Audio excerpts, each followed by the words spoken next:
يحزنون ولا خوف عليهم ولا هم يحزنون وقالت اليهود ليست النصارى على شيء وقالت اليهود ليست النصارى على شيء وقالت النصارى ليست اليهود على شيء وقالت النصارى ليست اليهود على شيء وهم يتلون الكتاب وهم يتلون الكتاب كذلك قال الذين لا يعلمون مثل قولهم كذلك قال الذين لا يعلمون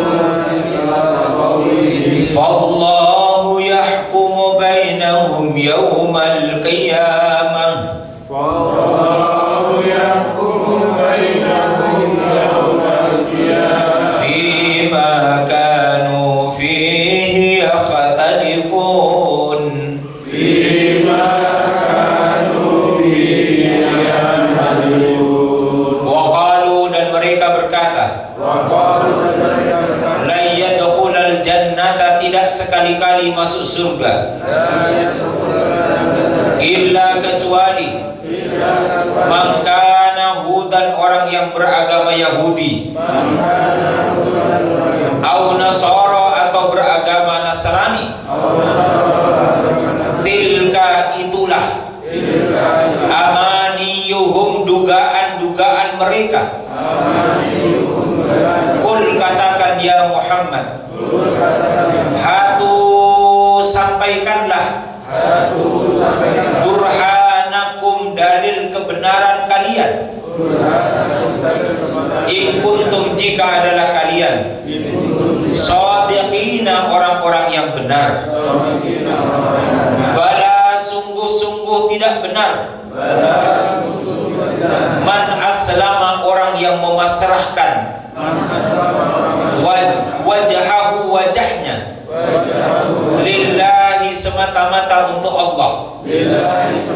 Wa huwa muhsin dan dia berbuat baik. Falahu maka baginya ajruhu pahalanya inda rabbih di sisi Tuhannya.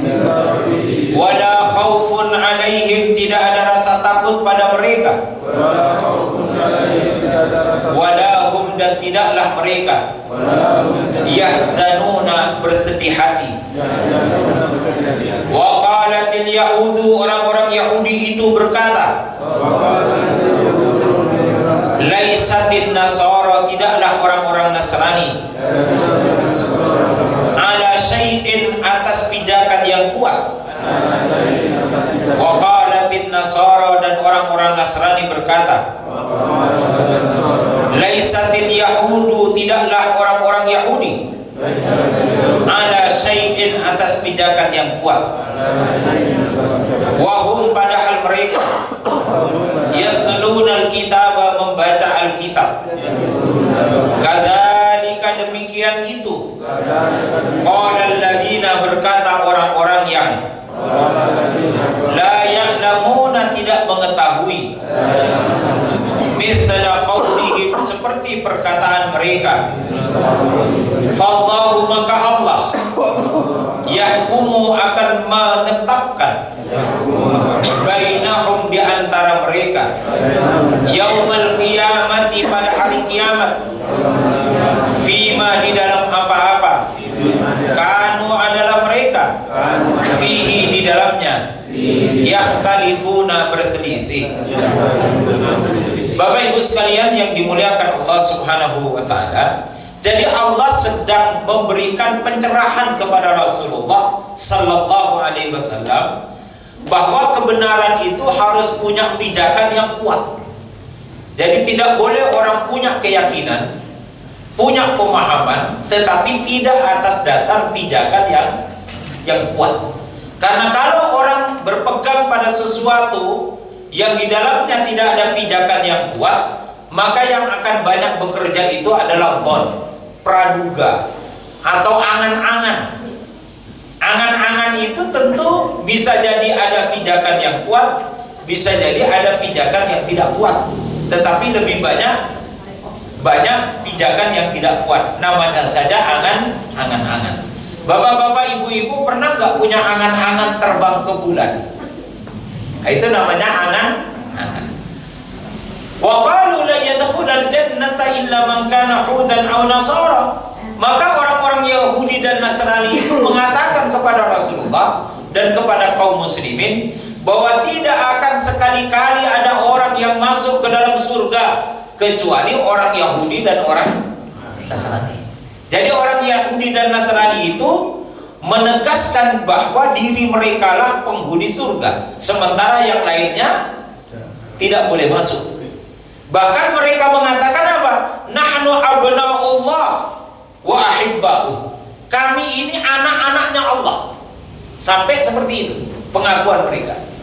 Tetapi ketika dilacak, apa dalil yang mengatakan bahwa hanya mereka yang akan masuk surga? Apa argumen yang menunjukkan bahwa mereka adalah anak-anaknya Allah?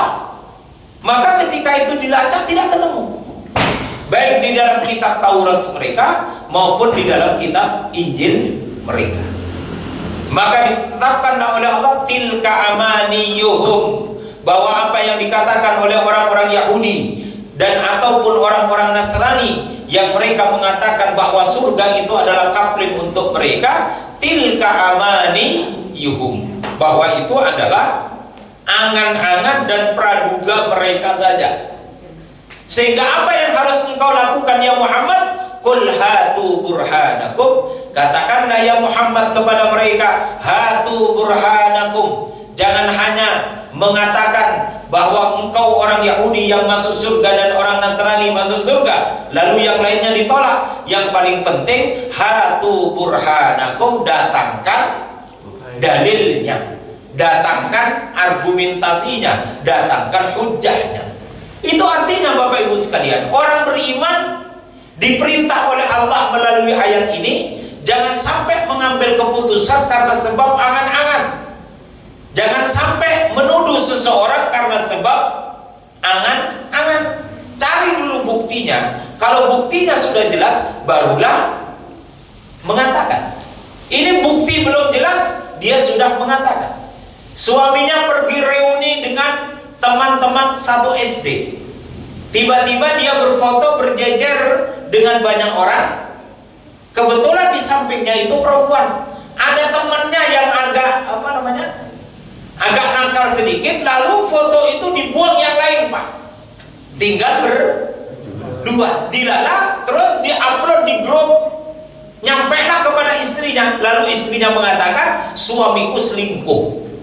Boleh nggak istrinya mengatakan suaminya selingkuh atas dasar foto itu saja? Kan harus ada tabayun, harus mencari dalil yang benar.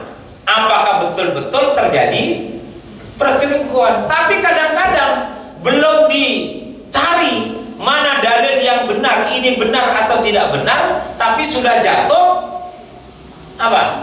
Sudah jatuh tuduhan bahwa suaminya selingkuh, atau sebaliknya, suami menuduh istrinya berbuat maksiat, padahal belum ada dalilnya. Apa kata Quran dalilnya? Kalau ada dua orang saksi yang melihat secara langsung bahwa dia itu selingkuh, baru itu dalil yang kuat. Atau 4 orang perempuan yang semuanya melihat, itu dalil yang benar. Tapi kalau belum ada, maka itu baru namanya amaniyun. Jangan dulu dilayangkan tuduhan itu sebelum ada dalil yang kuat. Cari dulu tabayun. Maka bertanya kepada suaminya, Mas, aku melihat foto itu kok aku rotok curiga, bener enggak jenengan selingkuh? Kira-kira jenengan jawabnya gimana, Pak? Kan tentu mengatakan tidak. Ya sudah, pengakuan itu dalil tertinggi. Kalau dia mengatakan tidak, maka istrinya mengatakan, ya wes nek ngono, dianggap saja tuduhan saya kemarin itu tidak benar, karena faktanya jenengan mengaku tidak selingkuh. Ya enggak apa. Karena pengakuan itu adalah argumentasi tertinggi. Tapi sudah suaminya ngaku bahwa dia tidak selingkuh, sarapan aku orang percaya loh mas. Nah, masih toh. Padahal harus dijelaskan dong. Itu foto ketika reuni, terus ada temennya yang dihapus, yang lain tinggal berdua. Tidak ada kok bu, aku ini hanya setia untukmu. Lah sesok sarapan masa disinggung, mas aku rak percaya loh. Nah nanti makan malam disinggung lagi. Coba bayangkan pak. Padahal benar-benar suaminya tidak selingkuh, tapi 3 hari 3 malam dituduh terus selingkuh. Lama-lama bisa dipahami apa enggak? Nah begitulah Bapak Ibu sekalian, kita diajarkan jangan sampai memutuskan suatu perkara berdasarkan amaniyun, sebagaimana ini yang dipakai oleh orang Yahudi dan orang Nasrani untuk mengatakan bahwa mereka saja bisa masuk surga. Maka ditantang oleh Rasulullah, hatu burhanakum, tunjukkan buktimu. Mana kitab Tauratnya, hei orang Yahudi? Mana ayat di dalam kitab Injilnya, wahai orang Nasrani, yang mengatakan pernyataan bahwa tidak akan masuk surga kecuali hanya orang Yahudi dan orang Nasrani? Ternyata tidak ada. In kuntum shadiqin, jika betul-betul perkataanmu itu benar. Sehingga kalau orang mengajukan tuduhan, yang harus membuktikan itu yang mengajukan. Bisa dipahami ya Pak? Misalnya saya mengajukan seseorang mencuri, yang harus menghadirkan bukti bahwa orang mencuri itu siapa? Yang mencuri atau yang menuduh? Yang menuduh, kata Rasulullah. Siapa yang mengajukan tuduhan, dia yang harus membuktikan. Sebagaimana ketika dulu Ali bin Abi Thalib menuduh ada orang Yahudi mencuri baju perangnya, sehingga ketika di persidangan diminta alat buktinya. Hei Ali bin Abi Thalib, engkau yang menuduh, engkau yang harus membuktikan bahwa baju rompi perang itu adalah milikmu. Maka kata Ali bin Abi Thalib, itu memang rompi perang saya, dulu itu milik saya. Mana buktinya, kata hakim? Ali bin Abi Thalib tidak bisa menghadirkan bukti. Sementara orang Yahudi mengatakan, ini rompi perang di tangan saya, ini milik saya. Sehingga kemudian hakim memutuskan orang Yahudi yang benar, walaupun sebenarnya rompi perang itu miliknya Ali bin Abi Thalib. Tapi Ali bin Abi Thalib tidak bisa menghadirkan bukti, sehingga dasarnya Ali bin Abi Thalib itu amaniyun, sehingga dia kalah di dalam persidangan itu. Tetapi hikmahnya, setelah selesai persidangan itu luar biasa Islam. Bayangkan Ali bin Abi Thalib itu menantunya Rasulullah, sepupunya Rasulullah, istilahnya menantunya presiden, sepupunya presiden. Lah kok di persidangan musuh orang Yahudi kok kalah? Oh, ini Islam yang adil, kata orang Yahudi. Sampai selesai peradilan itu, orang Yahudi mendekat kepada Ali bin Abi Thalib. Ya Ali bin Abi Thalib, memang benar ini rompi perangmu. Dulu ketika kamu pulang berperang, lalu kamu cantelkan baju perangmu kamu ke kamar mandi, itu saya ambil. Tapi saya ingin menguji apakah Islam ini agama yang adil. Dan ternyata persidangan di dalam Islam itu adil. Dasarnya bukan siapa yang berperkara, tapi siapa yang bisa menghadirkan bukti yang meyakinkan hakim. Sehingga akhirnya orang itu menyatakan diri masuk Islam, dan rompi perang itu diberikan kepada Ali bin Abi Thalib. Nah, Bapak Ibu sekalian yang dimuliakan Allah Subhanahu wa taala, bala man aslama wajhahu lillahi wa huwa muhsin. Apa yang dikatakan oleh orang Yahudi dan orang Nasrani itu sungguh-sungguh tidak benar. Tetapi sesungguhnya orang yang berhak untuk masuk surga itu adalah man aslama, siapa orang yang beragama Islam, siapa orang yang berserah diri hanya kepada Allah Subhanahu wa taala. Maka terkenallah jawami'ud doa, induknya para doa. Namanya apa induknya para doa? Jawami'ud doa itu adalah bacaan apa? Bismillahirrahmanirrahim. Itu jawami'ud doa. Karena Rasulullah sallallahu alaihi wasallam bersabda, "Man 'amila 'amalan laisa 'alaihi amruna fahuwa raddun." Setiap amalan yang tidak didasarkan kepada apa yang diperintahkan oleh Rasulullah, atau setiap amalan yang di dalamnya tidak disandarkan kepada Allah, fahuwa raddun, maka amalan itu tertolak. Maka orang beriman setiap kali memulai amalan apa saja, dia boleh membaca apa? Bismillahirrahmanirrahim. Keluar rumah ada doa Bismillahirrahmanirrahim, la haula wala quwata illa billah. Mau tidur ada doa Allahumma aslamtu nafsi ilaika wa fawwadtu amri ilaika wa alja'tu dhahri ilaika rabbatan wa rahbatan ilaika amantu bi kitabikal ladzi anzalta wa nabiyyakal ladzi arsalta. Mau masuk kamar mandi ada doanya. Apa doanya? Allahumma inni a'udzubika minal khubuthi wal khaba'ith. Keluarnya ghufranak.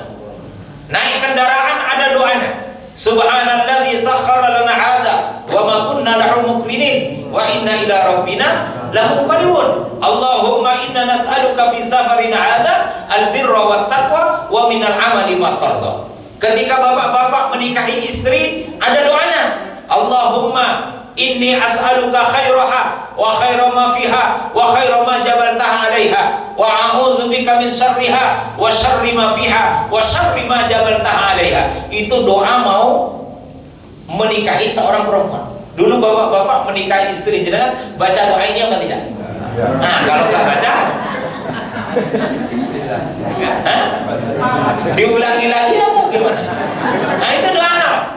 Jadi doa beli kendaraan dengan doa punya istri itu sama, Pak.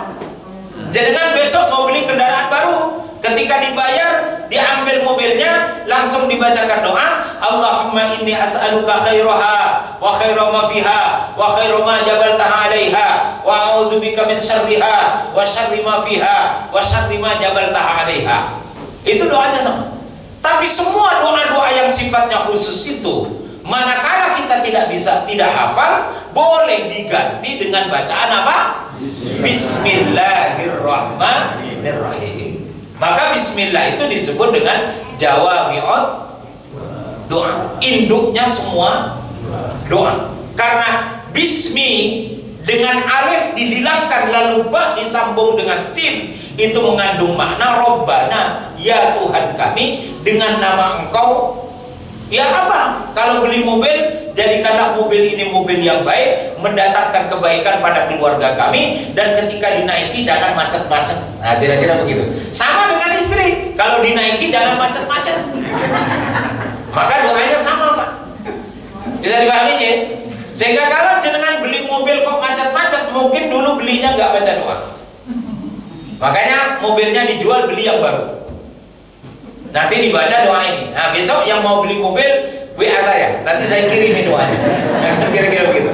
Atau ada bapak-bapak mau nikah lagi, nah, kirim ke saya, nanti saya kirimi doanya. Hah? Yang istrinya sudah tidak ada, maksud saya. Seperti jenengan gitu, Pak. Nah, itu baca doa itu, Pak. Agar nopo di dalam dirinya ada kebaikan, memberikan efek kebaikan pada lingkungannya, dan semua sumber kebaikan itu muncul di dalamnya. Tapi kalau semua itu tidak kita hafal, maka cukup membaca apa? Bismillahirrahmanirrahim. Itu artinya Bapak Ibu sekalian, semua perbuatan yang baik itu diukur berdasarkan pada motifnya.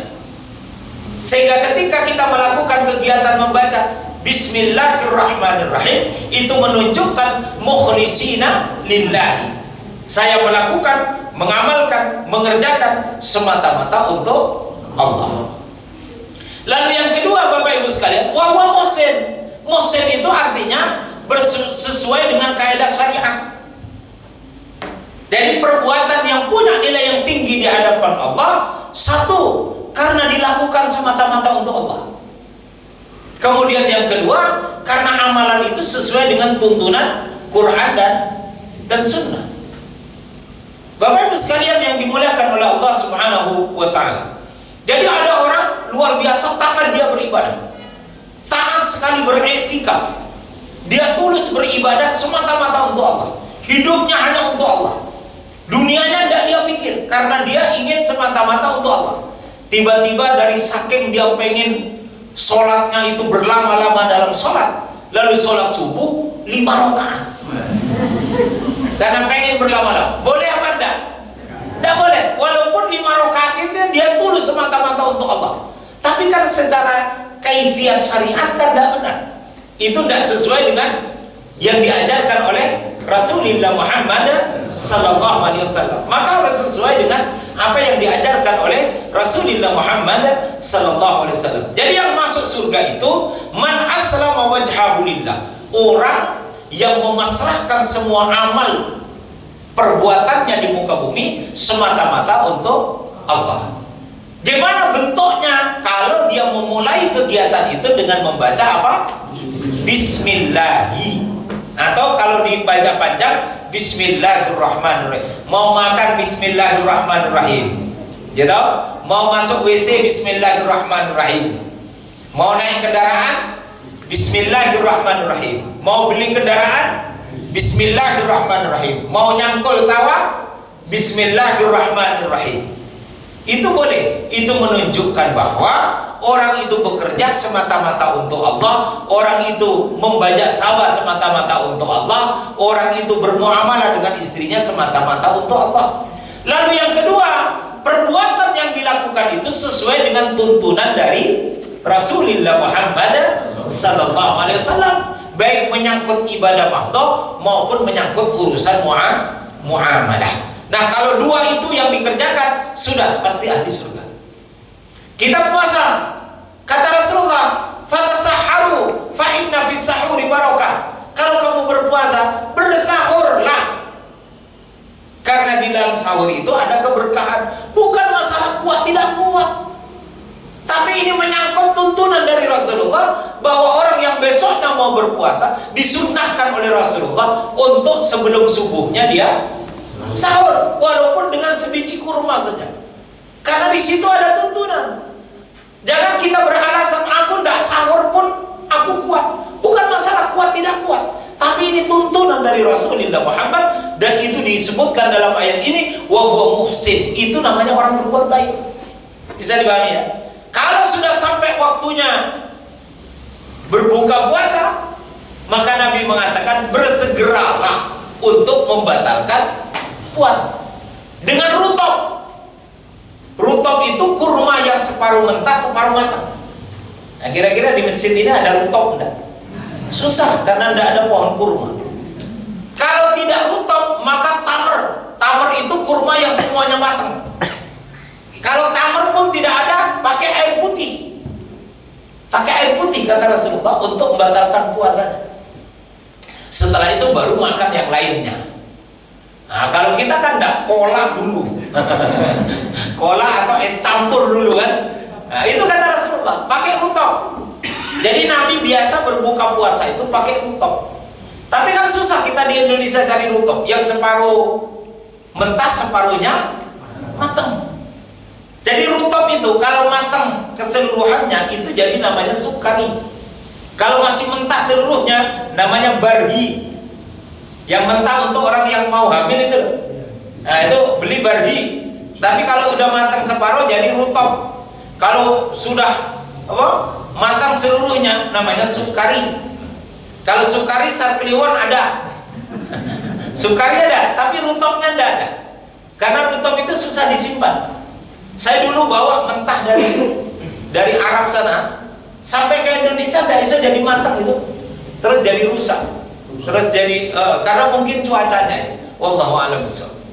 Nah, Bapak Ibu sekalian yang dimulai itu namanya yang disebut dengan muhsin. Jadi orang yang menjadi ahli surga itu berarti orang yang melakukan perbuatan apa saja, baik itu menyangkut ibadah ataupun bukan ibadah, semata-mata untuk Allah. Dan itu ditunjukkan dengan orang memulai kegiatan itu dengan membaca Bismillahirrahmanirrahim atau doa khusus yang diajarkan di dalam amalan itu. Misalnya ya doa tadi ya yang kita baca. Misalnya Allahumma jannibna syaiton. Hafalan dawa. Nah, itu nopo. Itu doa melempar jumroh. Kan kira-kira begitu. Maka dihafalkan itu doa-doa khusus. Tapi kalau doa-doa khusus itu tidak hafal, maka cukup kita membaca apa? Bismillahirrahmanirrahim. Misalnya mau buka puasa, Rasulullah mengajarkan dhahabat dhama'u wa batallatil uruqu wa thabatal ajru insyaallah. Atau Allahumma laka sumtu wa ala rizkika aftartu. Tapi kalau tidak hafal doa-doa khusus itu, cukup kita membaca apa? Bismillahirrahmanirrahim, cukup. Bisa dipahami ya? Nah itu namanya apa? Assalamu wajhahu lillah. Nah muhsinnya amalan kita sesuai dengan tuntunan Rasulullah. Bagaimana istri melayani suami, suami melayani istri, itu sesuai dengan tuntunan Quran dan Sunnah. Sehingga dia memiliki dampak menjadi ahli surga. Dan ketika Allah mengatakan ahli surga, bukan semata-mata kenikmatan setelah kita meninggal, tapi yang disebut oleh Quran bahwa kita ahli surga, Allah akan memberikan efek kebahagiaan di dunia. Bisa dipahami Pak? Jadi jangan menganggap surga itu nanti semata-mata setelah kita meninggal. Tidak ada.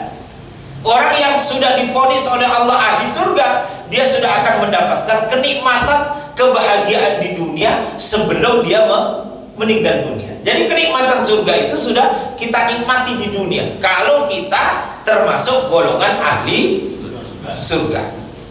Maka mudah-mudahan semua kita yang hadir di majelis ini semuanya dicatat menjadi ahli surga.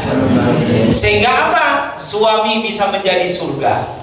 Sehingga kalau kita menatap suami rasanya senang, gandengan dengan suami senang, jalan-jalan dengan suami rasanya senang. Jadi kalau ngapa-ngapain saja dengan suami merasa senang, oh berarti suaminya itu surga. Benar Pak? Ibu-ibu kalau natap suami bahagia apa enggak? Bu, kalau ibu-ibu melihat suami sendiri bahagia apa enggak? Lah kok orang jawab pasti jawab 3 orang. Jadi intinya surga itu as-sa'adah, bahagia. Maka bahagia itu bisa muncul dari suami, bisa muncul dari istri, bisa muncul dari anak, bisa muncul dari pekerjaan, bisa muncul dari rezeki, bisa muncul dari rumah, bisa muncul dari pertanian, perkebunan dan lain sebagainya. Itu bisa menjadi surga. Ya seperti yang saya contohkan tadi, bapak-bapak melihat istri rasanya senang, bahagia, adem, ayem, nah itu istri jenengan berarti surga. Tapi kalau jenengan melihat istri rasanya apa? Istri mau mangkal toh, aku nggak ngerti ya melihat istri rasanya kok darah saya itu mendidih. Nah itu berarti istrinya bukan surga Pak, bukan surga. Maka harus diperbaiki agar istrinya memberikan efek senang kepada suaminya, atau suaminya diperbaiki. Namanya muhasabah. Orang harus berubah. Biar kalau dilihat suaminya senang, kalau dilihat oleh istrinya senang. Kalau istrinya melihat suami senang, berarti suaminya itu surga. Kalau suami melihat istrinya bahagia senang, berarti istrinya itu surga. Kalau orang tinggal di dalam satu rumah, rumahnya bocor terus, senang apa enggak? Berarti nggak senang. Kalau nggak senang, berarti rumah itu belum jadi surga. Maka orang buat rumah itu betul-betul dibuat seperti apa? Impian jenengan untuk punya rumah seperti apa? Biar di dalam rumah itu rasanya senang. Nah, Bapak Ibu, rumahnya sekarang sudah sesuai impian apa belum? Rumah yang jenengan sekarang tempati sudah sesuai impian apa belum? Kalau belum, berarti rumah jenengan belum jadi surga. Ya sesok ada rezeki, rumahnya dijual, beli yang baru, atau bangun yang baru yang sesuai dengan. Maka kata Rasulullah, jadikan rumahmu itu surgamu. Apa maknanya? Kalau kita ada di dalam rumah itu rasanya kerasan Pak. Tapi kalau di dalam rumah itu hujan, apa?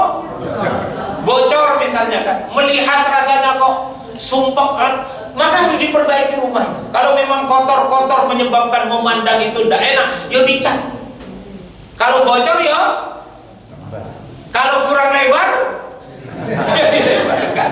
Kan kira-kira begitu. Nah itu namanya surga Pak. Sehingga orang sudah harus menciptakan surga di dunia sebelum dia nanti menikmati surga di akhirat. Lewat mana? Lewat rumah tempat tinggal, lewat istri, lewat suami, lewat anak, lewat tempat kerja, lewat rezeki, lewat pertanian, lewat perkebunan, lewat tetangga, lewat teman sejawat, lewat mana saja. Indikatornya apa? Kita merasa senang, merasa nyaman, merasa bahagia. Nah, itu berarti surga. Bisa dipahami ya? Kan bisa dirasakan kok, senang tidak senang itu. Ya. Jadi kan istri ada di rumah, Pak. Kalau dilihat senang apa enggak? Oh, berarti surga, Pak. Kalau melihat istri kok jenengan sudah tidak ada rasa senang, wah berarti problem itu. Berarti problem. Itu. Sehingga kalau kita melihat istri kok tidak merasa senang, yuk istrinya diberi nasihat. Bu, jenengan itu begini-begini biar aku melihat kamu itu senang. Atau sebaliknya, istrinya ngelihat suami, Mas aku ngelihat jenengan kok rasanya sumpah. Soalnya rambutnya jenengan itu udah racet toh. Koyo anu udah cukur. Jadi kalau istri jenengan sudah bilang suruh cukur, Pak, wes harus pengertian, Pak. Berarti istri ngelihat suaminya yang rambutnya panjang itu tidak memberikan efek nyaman. Berarti yang tak cukur, Pak, jenengan berkompromi agar istrinya senang. Nanti sebaliknya suaminya ngasih, Bu, ya baju ini pun tuh disimpan, gak usah dipakai terus. Berarti suaminya kalau ibu-ibu pakai baju kurung yang udah 5 tahun gak ganti-ganti, itu istrinya suaminya senang. Nih suaminya gak senang, ya sudah itu dibuang aja, lalu ganti beli yang baru. Nah ketika mau beli baju yang baru, tanya kepada suami, Mas, kira-kira nih aku pakai baju ini jenengan seneng apa enggak? Orang Mas, orang deh cari yang lain. Yang ini Mas, orang cocok cari yang lain. Loh maksudnya dia tuh Mas? Kira cocok, ini enggak cocok, ini enggak cocok. Tiba-tiba mintanya baju renang. Ya jadi suaminya terus terang aja wong sama istrinya sendiri kok. Yang penting memberikan efek senang. Tetapi di luar efek senang, harus sesuai dengan tuntunan Rasulullah Muhammad sallallahu alaihi wasallam. Jadi kalau baju renang ya dipakai di dalam kamar saja, jangan dibawa keluar rumah. Falahu ajruhu, maka kalau begitu cara kita hidup mengikuti tuntunannya Rasulullah, memberikan efek bahagia kepada suami bagi istri, kepada istri bagi suami, kepada orang tua bagi anak, kepada anak bagi orang tua, falahu ajruhu, maka baginya adalah surga inda rabbih, di sisi Tuhannya, wala khaufun alaihim, tidak ada rasa takut selama hidup di dunia, wala hum yahzanun, tidak usah bersedih hati. Jadi orang kalau sudah ditulis oleh Allah menjadi ahli surga, itu rasanya hidup itu yo punya uang yo senang, ndak punya uang yo senang, Pak. Ndak, maksud saya, jadi orang yang sudah aslama wa huwa muhsin, itu suasana kebatinannya, Pak, mohon maaf deh, punya uang ya dia senang, ndak punya uang ya senang. Nggak punya uang Tapi kan susah begitu itu, Pak, karena hati kita ini kadang-kadang digerakkan oleh materi. Di daerah Magelang itu ada seorang suami pegawai BMT konsultasi ke saya, Pak Ustadz, apa hukumnya seorang istri tidak mau melayani suami? Ya tidak boleh, kata saya. Lalu apa masalahnya kok istri jenengan tidak mau menemani? Jadi gini loh Pak Ustadz, kalau lagi bulan-bulan awal, tanggal 1 sampai tanggal maksimal tanggal 15, istri saya itu yang yo gampang mungkin melayani. Tapi udah 15, tanggal 15 ke atas, istri saya mau, kecuali dikasih. Lo ada loh Pak yang begitu itu Pak, Mas, ini sampai tanggal 15 rapopo, tapi di atas tanggal 15 aku minta tambahan. Ini udah dikasih, aku yang mau. Nah terus ini punya istri begitu gimana Pak? Lah saya bilang sama suaminya, lah jenengan gimana, punya duit apa enggak? Ya udah ada Ustaz, semua hasil saya udah tak kasihkan awal bulan. Ya wes, mulai bulan depan penghasilan jenengan itu 50% aja dikasihkan ke istri. Nanti 50%-nya dikasihkan setelah tanggal 15. Kata saya begitu. Kan pernah diikuti logikanya istri toh. Tapi ada loh Bu yang begitu itu. Mudah-mudahan di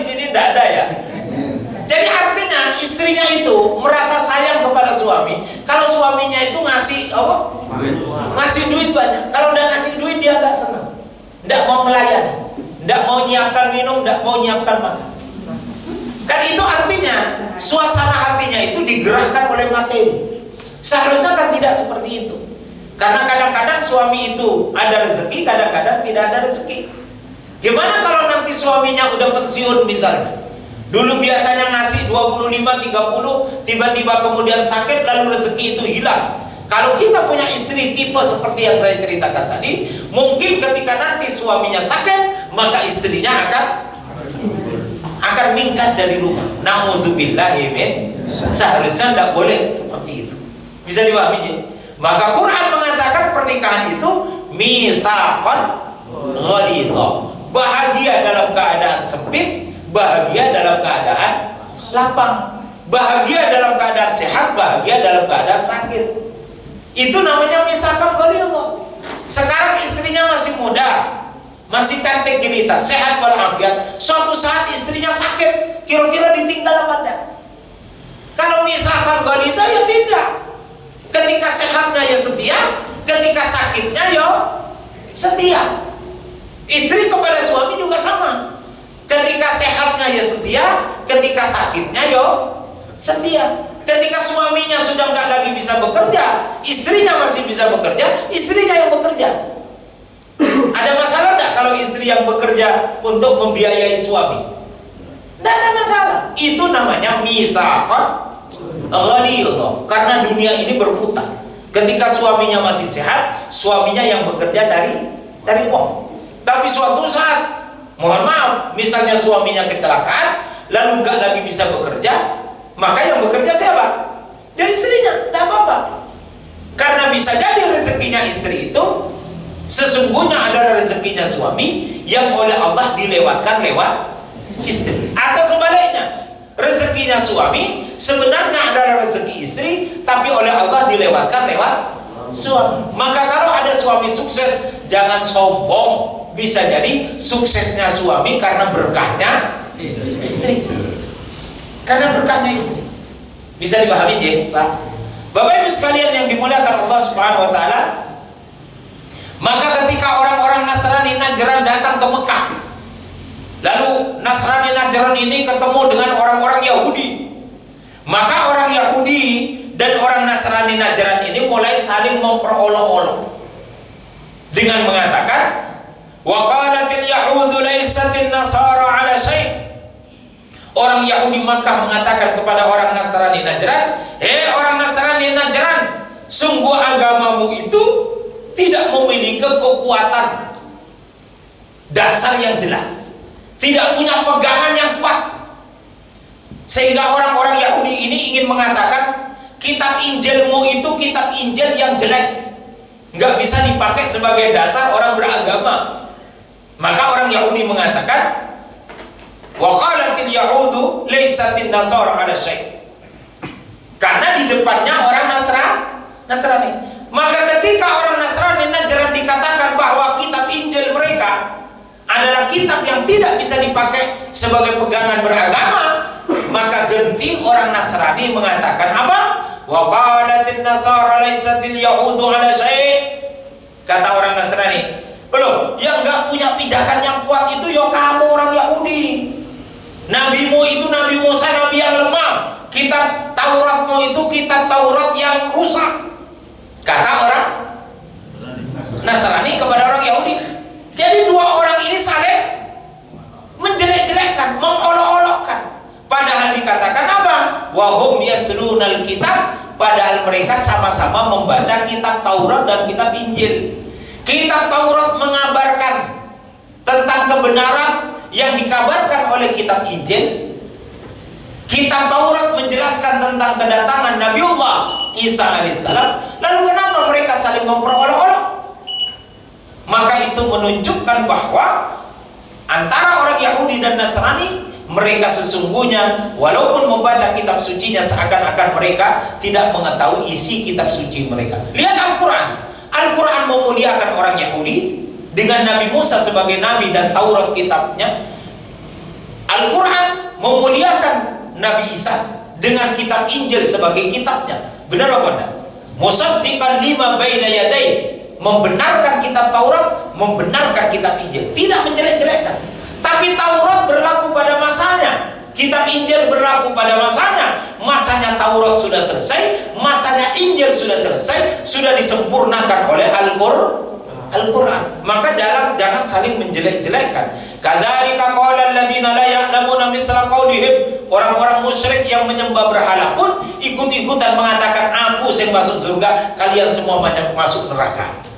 Fallahu yahkumu bainahum yaumal qiyamah. Pada hari kiamat nanti Allah akan menetapkan hukum siapa yang benar, fima kanu fihi yakhtalifun, atas perkara yang mereka perselisihkan. Dan pasti Allah mengatakan yang selamat itu adalah orang Islam. Karena Taurat itu mengajarkan Islam, Injil mengajarkan Islam, dan Al-Quran juga mengajarkan Islam sama, tapi syariatnya yang berbeda. Maka Islam menyempurnakan Taurat, menyempurnakan kitab Injil. Maka Islam mengajarkan kehormatan untuk memberikan penghormatan kepada kitab Taurat, kepada kitab Injil, kepada Nabi Musa ataupun Nabi Isa alaihissalam. Bapak Ibu sekalian yang dimuliakan Allah Subhanahu wa taala, ini yang bisa kami sampaikan. Mudah-mudahan semuanya diberikan panjang umur, karena insya Allah beberapa hari lagi kita akan masuk ke bulan suci Ramadan, dan mudah-mudahan diberikan Ramadan yang penuh dengan keberkahan. Amin ya rabbal alamin. A'udzu billahi minasyaitonir rajim. Bismillahirrahmanirrahim. Hamdan syakirin hamdan naimin, hamdan yuwafi ni'amahu wa yukafi mazidah. Rabbana lakal hamdu kama yanbaghi li jalali wajhikal karim wa 'azimi sultanik bi rahmatika ya arhamar rahimin. Allahumma barik lana fi Rajabin wa Sya'bana wa ballighna Ramadan bi rahmatika ya arhamar rahimin. Allahumma kfina bihalalika an haramik wa aghnina bi fadlika amman siwak. Allahumma la sahla illa ma ja'altahu sahla wa anta taj'alul hazna idza syi'ta sahla bi rahmatika ya arhamar rahimin. Allahumma rabbana atina fid dunya hasanah wa fil akhirati hasanah wa qina adzaban nar wa qina adzaban nar wa qina adzaban nar wa adkhilna al jannata ma'al abrar ya aziz ya ghaffar bi rahmatika ya arhamar rahimin. Subhana rabbika rabbil izzati amma yasifun wa salamun alal mursalin walhamdulillahi rabbil alamin. Amin amin ya rabbal alamin. Demikian yang bisa kami sampaikan, kurang lebihnya mohon maaf. Billahi taufiq wal hidayah. Wassalamualaikum warahmatullahi wabarakatuh.